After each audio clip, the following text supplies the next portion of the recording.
Depuis petit, j'aime jouer au foot, mais j'ai jamais été particulièrement doué pour ce sport. Certainement parce que je me suis jamais vraiment entraîné. Cette semaine, j'ai décidé d'apprendre le freestyle football, et je te montre tout de suite la progression que j'ai réussi à avoir en seulement 7 jours. En commençant par des mouvements faciles jusqu'à des mouvements bien plus durs.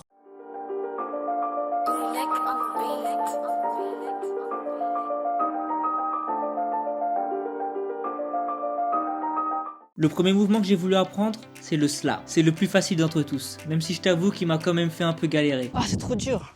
Pour le faire, il faut mettre le ballon entre tes jambes et décaler ton pied fort sur le côté, en gardant bien la balle entre ta pointe de pied et ton mollet, sinon le ballon risque de partir. Une fois bien positionné, il te reste plus qu'à mettre une impulsion et à récupérer la balle. Au début je galérais un peu, mais après avoir bien compris comment positionner la balle, je suis devenu bien meilleur et j'arrivais à le faire quasiment à tous les coups. Le deuxième mouvement que j'ai voulu apprendre, c'est le plus connu d'entre tous, le tour du monde. En vérité, je savais déjà faire le tour du monde avant de commencer cet entraînement. Le problème, c'est que j'y arrivais qu'une fois sur 10, et je voulais vraiment devenir constant sur ce geste. J'ai toujours fait le tour du monde à l'instinct, sans jamais regarder de tuto.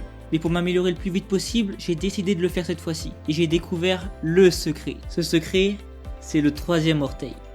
Salut BG. En frappant la balle pour faire le tour du monde, il faut essayer de la toucher avec le troisième orteil. Ça évite à la balle de partir dans tous les sens et c'est en comprenant ça que ma technique s'est vraiment améliorée. J'ai même réussi à en enchaîner plusieurs dans la même série de jongles dès le premier jour, ce que j'avais jamais réussi à faire avant. Après en avoir fait pendant toute la semaine, mon niveau s'est considérablement amélioré. Maintenant j'y arrive quasiment à tous les coups. Passons au troisième mouvement, le crossover. Pour moi, la vraie difficulté de ce mouvement, c'était la coordination. Pour le faire, il faut passer ta jambe au-dessus du ballon puis le récupérer avec l'autre, en faisant un petit saut à la fin. Et au début, je comprenais pas vraiment comment faire. Pour m'entraîner, j'ai essayé de faire passer ma jambe au-dessus de la balle. Alors oui, j'avais l'air d'un con, mais ça a été utile parce qu'après j'ai essayé de faire le mouvement entier et j'y suis arrivé presque du premier coup. J'ai même réussi à les enchaîner. C'est clairement le mouvement que j'ai maîtrisé le plus rapidement.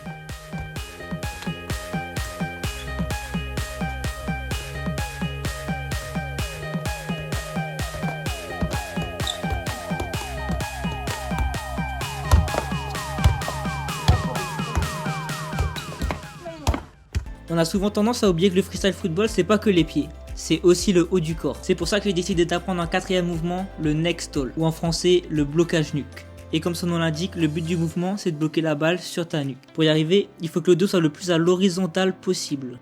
Que tu regardes droit devant toi et que tu mettes tes coudes vers l'arrière, un peu comme si tu faisais la danse des canards. Pour m'entraîner, j'ai commencé à le faire en lançant uniquement la balle avec mes mains. Au début j'avais du mal à garder le dos droit, mais à force de répétition ça commençait à venir et j'y suis arrivé plusieurs fois. Suffisamment de fois pour que je me dise que je pourrais y arriver en lançant la balle avec mes pieds. Et après un peu d'entraînement, voilà ce qui s'est passé. Oh, let's go! J'étais vraiment content, mais ce qui m'a dérangé c'est que j'avais lancé la balle avec mon genou. Alors je suis retourné m'entraîner jusqu'à ce que j'y arrive réellement avec mon pied. Et c'était vraiment pas facile, mais avec de la persévérance, j'ai réussi à faire ça. Mais je pouvais toujours pas m'en contenter, j'avais touché la balle avec ma tête. Donc j'ai continué encore. Et finalement, j'ai réussi à en faire un propre. Maintenant on va passer aux techniques qui m'ont vraiment fait galérer, en commençant par le Hop the World. Ce mouvement consiste à faire un tour du monde avec la jambe opposée à celle qui a lancé la balle. Comme pour le crossover, au début je manquais clairement de coordination. Pour m'entraîner, je faisais rebondir le ballon à terre, puis je faisais un tour avec ma jambe en essayant de le récupérer. J'ai fait cette méthode jusqu'à ce que je me sente suffisamment à l'aise. Puis j'ai essayé de le faire directement après avoir jonglé. Et comme tu peux le voir, j'y suis vite arrivé. Le problème, c'est que j'arrivais pas à continuer à jongler après avoir récupéré la balle. À chaque fois, la balle partait dans tous les sens. J'ai réussi quelques fois, certainement par chance, mais j'ai jamais réussi à être constant sur ce mouvement. Et même maintenant que ma semaine d'entraînement est terminée, je galère toujours à faire le Hop the World. On va passer au dernier mouvement que j'ai voulu apprendre, le Tuzani Around the World. Mais avant ça, laisse-moi te faire rapidement mon auto-promo. J'ai récemment créé un compte TikTok où j'apprends des compétences exclusives que tu verras pas forcément sur YouTube. Par exemple, j'ai appris le lancer de cure-dent. Donc si ça t'intéresse, n'hésite pas à aller voir. Je te mets le lien à la première ligne de la description. Après cette courte page de pub, revenons-en directement au Tuzani Around the World. Pour réussir ce mouvement, il faut enchaîner un tour du monde et un crossover. J'avais beaucoup d'ambition en pensant que je pouvais réussir à l'apprendre. Mais je me suis vite rendu compte que ça allait être beaucoup trop dur pour moi. J'ai passé 2 jours à m'entraîner à le faire sans jamais y arriver. C'est pour ça que j'ai voulu faire un peu moins compliqué, en enchaînant un tour du monde et un crossover, mais en laissant une touche de balle entre deux. Ça m'a facilité la tâche, mais ça restait quand même un mouvement difficile. J'ai passé plus d'1 heure à essayer et à échouer. Mais finalement, j'ai réussi à le faire. Let's go! Au début de la vidéo, je t'ai dit que le mouvement le plus facile que j'avais appris c'était le slap, et que le plus connu c'était le tour du monde. Mais non, il y a un mouvement qui surpasse ces deux-là. Et devine quoi? C'est le mouvement que j'ai le plus entraîné durant cette semaine. Ce mouvement, c'est les jongles. Au début de la semaine, j'imaginais pas avoir une telle progression au niveau des jongles. J'ai malheureusement pas pensé à filmer mon niveau au début de cette semaine, mais je sais que j'en faisais environ une trentaine au maximum. Quand je me suis rendu compte de la progression, je me suis fixé pour objectif de faire 100 jongles. Mais ce qui s'est passé était bien plus incroyable que ça.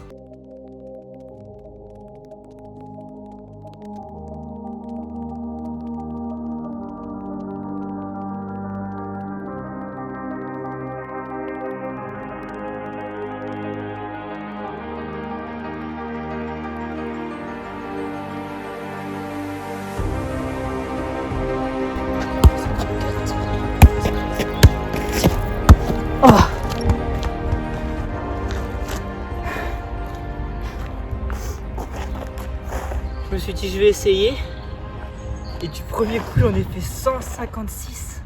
J'y suis arrivé hyper rapidement. Je pensais vraiment au départ que ce challenge allait me faire galérer. Mais non, et ça a dépassé toutes mes attentes. Au final, je suis plutôt fier de la progression que j'ai réussi à avoir en une semaine. Et si j'ai réussi à le faire, c'est que toi aussi tu peux. Alors si t'as envie de te mettre au freestyle, fonce. Tu peux en tirer que du positif. Je vais conclure la vidéo sur ces belles paroles. Et je te dis à bientôt pour une nouvelle vidéo. Ciao.